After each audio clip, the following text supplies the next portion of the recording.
今天跟大家分享一下我 SDS 学签 DIY 经验。我是9月10号递交申请，19号录指纹，28号收到了 OPR。从录指纹到 OPR 只用了10天，还挺出乎意料的。在递交申请前，我找了持牌顾问帮我审核材料，他认为我的资金状况不好，建议我做半年流水后再递交。但我认为资金流水不是 SDS 的关键。还是坚持自己的判断，递交了申请，没有提供任何的存款、资金流水这些。很幸运顺利下签了，所以也把自己的思路和经验分享出来，希望给大家一些参考。我今年30岁，所谓的大龄，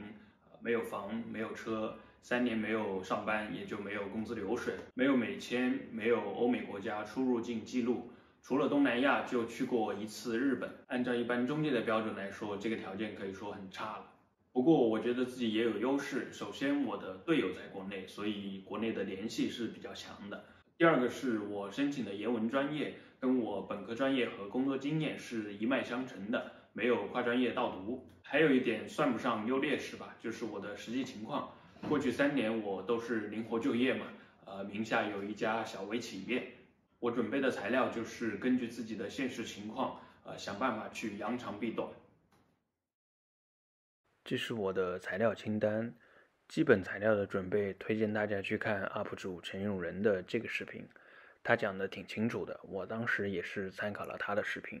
我就说几个我遇到的，大家可能需要注意的点。第一个是护照的有效期，如果护照有效期只有1-2年的话，建议在国内先换一下，因为我查了一下，在加拿大换护照续学签，整个流程办下来时间还是挺长的，也没那么方便。第二个是成绩单，我有一科是挂科补考的，就如实翻译，没有什么问题。第三个是研文专业一般都有实习，就需要一个工作证明。我就是把录取通知书里边关于实习的信息高亮出来提交了。大家也知道加签比较玄学嘛，网上有各种经验帖说这个重要那个重要，有些中介也会让申请人准备很多要求以外的材料。就抱着一种不知道材料有没有用，但有总比没有好的想法。甚至有些人明明走的是 SDS 通道，但准备的材料跟普通学签是一样的，好像准备的材料越多，过签的几率就越大一样。我个人觉得这是个迷思，当然我不是说这样不好，我也看到有朋友这样操作顺利下签的，我只是希望大家不要被误导，不要本末倒置。打个比方来说吧，你的朋友应聘上了英语老师，面试的时候他说他英文歌唱的也不错，这当然是他的一个优势，对英文教学肯定也会有用嘛。但是学校看中他的肯定是他的英文教学水平，而不是英文歌唱的好。所以你要准备面试的话，肯定是要去努力提高自己的教学水平，而不是去练歌，对吧？我觉得 SDS 也是同样的道理。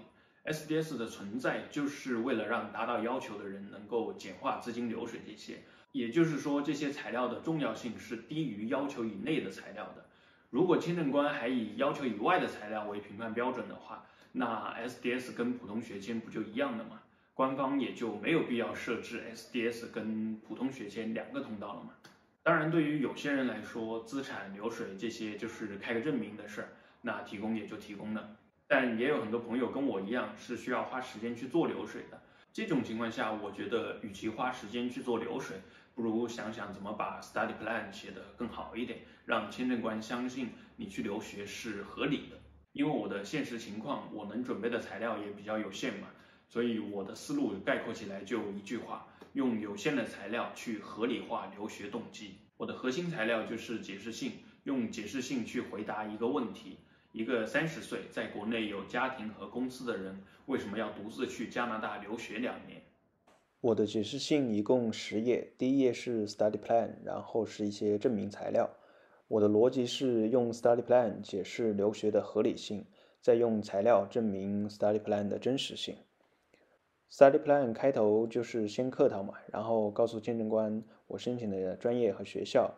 再提醒他后面有东西要看一下。我先解释为什么要去国外留学。第一句话相当于告诉他我没有跨专业倒读，然后我的工作经验跟我申请的专业也是相关的，然后告诉他我在创业，干得还行，但是现在碰到了瓶颈，所以需要去进修。为什么是加拿大呢？写了的3点其实都是套话，所以在最后加了一点自己的观点吧，有点差异性，也想让签证官觉得我是有想法的人，但我不知道有没有用啊。然后是留学对职业发展的好处，这一部分肯定是要落到实处嘛，不能写套话。我说了在创业，所以基本上都是围绕公司的发展来写的。第一点是课程能够提高我的专业能力和帮助我了解西方市场，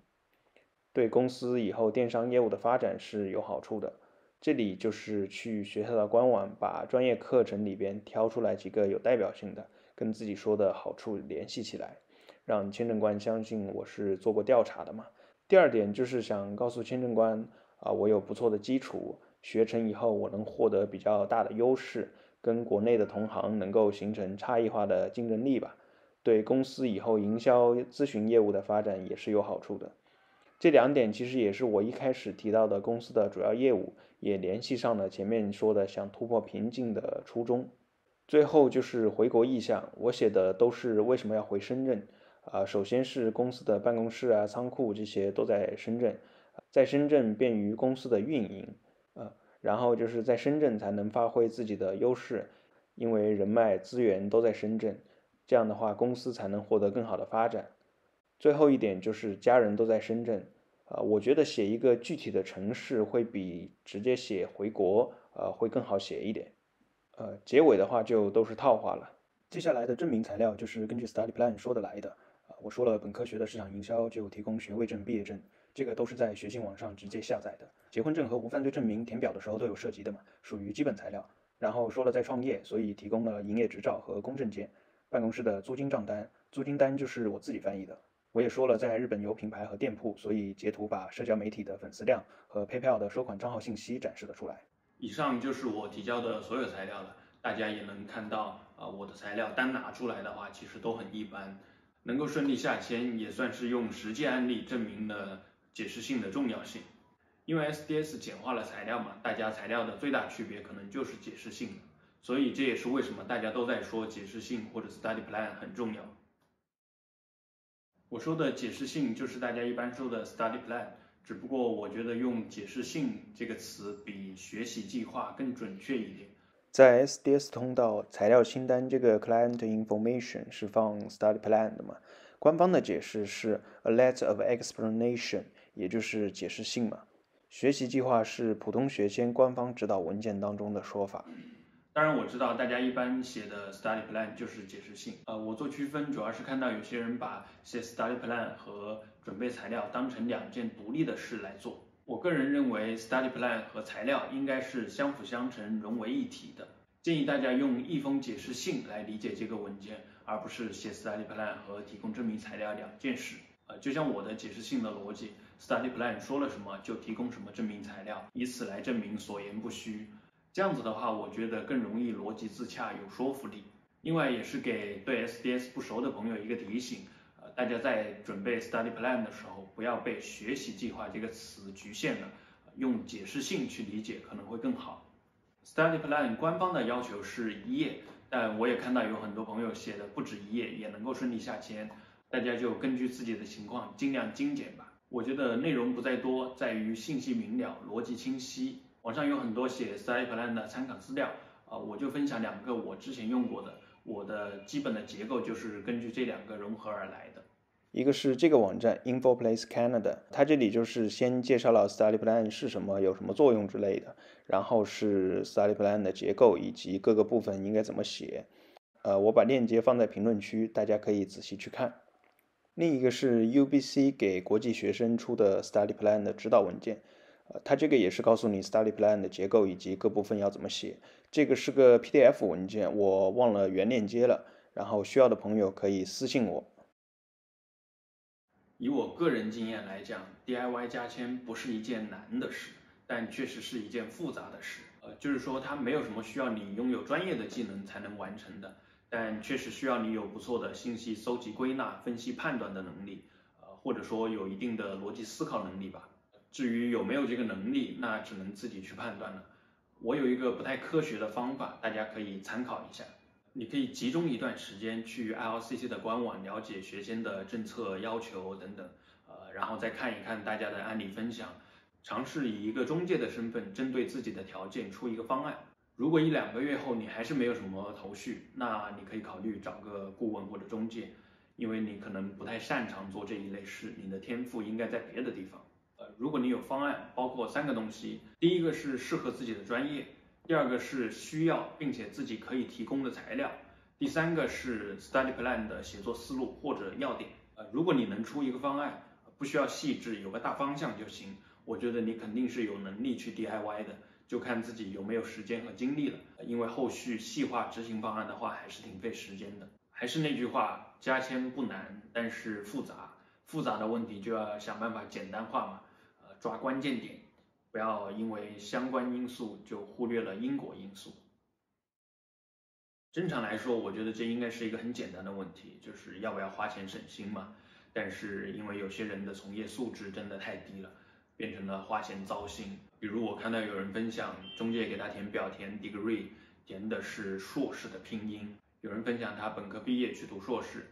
中介一上来跟他说加签很难，拒签率高，你的条件不太好，就强行拔高申请的难度 PUA。还有人分享的更离谱，他等了几个月没有反应，然后才发现中介一开始根本就没有给他递交申请。要不要找中介其实是一个很主观的问题嘛，就看自己有没有时间精力去 DIY 了。如果没有的话，那就是要想办法如何去避坑嘛。我也根据自己看到的一些案例，给大家一些小的建议吧。第一个是我强烈建议大家，不管是找中介还是顾问，都先花点时间去 ILCC 的官网了解学签的政策要求等等，然后再看几个不同背景的人申请学签的案例分享。这样对学签有一个基础的了解后，你后续在跟中介或者顾问沟通的时候，也能更好的分辨这个人靠不靠谱，然后那些很离谱的坑基本上都能避免。第2个是大家一定要把 ILCC 的账号拿到手，这样的话就能够直接看到官方的反馈，具体进展到哪一步了，也就不会被一些无良的从业人员打信息差。第3个是说100%下签或者找他能够提高过签几率的，小心是坑。因为官方明确说明了，找代理不会提高过签几率，它审核的是你的材料，而不是提交材料的人。第4个是跟你说加签难、过签率低，然后你的条件不太好之类的，小心是在 PUA 你。我记不清是学签还是所有签证了。中国地区的过签率是80%多，10个人有8个半人能过，你觉得是很难通过吗？第5个是建议大家优先考虑持牌顾问，毕竟要持证上岗嘛。中介的话就一言难尽嘛。当然我知道肯定有很多负责任、优秀、专业的中介，但是对于不熟悉加签的人来说，要筛选中介这个成本真的太高了。在递交学签前，我给队友 DIY 了旅游签，但是被拒了，被迫同时拥有了拒签的教训和下签的经验。DIY 过这2种签证后，我个人对加签的理解是，只要你满足要求，签证官更多的是审核你去加拿大这件事是否合理，然后评估的标准也不是单个材料，而是你所有的材料是否逻辑自洽。所以大家不要只注重某一个材料好不好，比如说存款够不够多，有没有房有没有车这些，更要把焦点放在如何用自己的材料去讲述一个合乎逻辑的故事。拿学签举例说吧，有些朋友大学毕业去读硕士，本科绩点、雅思成绩都不错，资金也够，这种情况下去留学就是非常合理的事情，甚至都不需要解释信来做过多的说明。所以也会看到有些年轻的朋友，解释信或者 study plan 随便写一下就能过签，但对于大部分人来说，解释信都是很重要的，特别是对于像我这样没有工作、没有固定资产、资金流水也不好的人来说，解释信可以说是最重要的材料了，因为这是你跟签证官主动沟通的唯一渠道。然后我觉得这些所谓的劣势，只是增加了解释的难度，并不是拒签的直接原因。拒签的原因更可能是你没有合理的解释你为什么要顶着这些劣势去加拿大留学。只要解释合理，我觉得就没啥大问题，因为这些行为在欧美国家是非常常见的。所以大家不要认为大龄跨专业没有资金流水这些就会拒签，解释不好的话才容易拒签。当然呢，这是我个人的理解，不一定对，大家酌情参考。如果大家对旅游签拒签的教训有兴趣的话，可以留言告诉我。最后祝大家一切顺利，早日下签，祝福一下大家，祝福一下大家，看前面，看镜头。